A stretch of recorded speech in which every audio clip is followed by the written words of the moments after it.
Et le réchauffement de la planète serait responsable de la baisse importante du nombre de saumons sur la côte ouest. Les saumons sockeye ont été 2 fois moins nombreux cette année à remonter les rivières de la Colombie-Britannique. Et cela parce que les eaux du Pacifique sont plus chaudes, du moins selon une étude de l'Institut de la mer. Jacques Rivard nous décrit le phénomène. Cette année, on s'attendait à ce que 8 millions de saumons sockeye reviennent de l'océan. Seulement 3 millions ont remonté les rivières de Colombie-Britannique.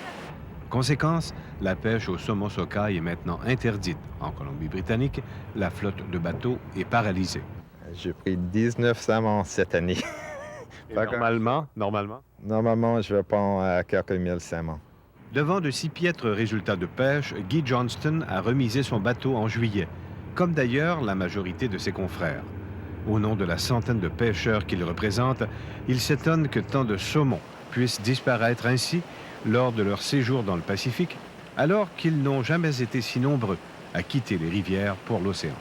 C'est très clair, c'est quelque chose arrive au large avec le saumon. La réponse est peut-être ici, à l'Institut des sciences de la mer de Sydney, sur l'île de Vancouver. The North Pacific Ocean is getting warmer. Selon une étude que vient de compléter le scientifique Howard Freeland, les eaux de surface du Pacifique se réchauffent.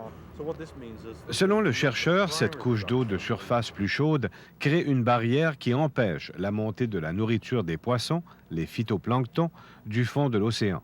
Moins de nourriture, donc, moins de poissons. And we're reducing the supply of fish food.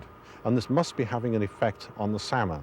L'étude Freeland conclut enfin que l'abondance de nourriture pour les poissons a diminué de 30 à 40 % au cours des 10 dernières années dans les eaux du Pacifique. Jacques Rivard, Radio-Canada, Vancouver.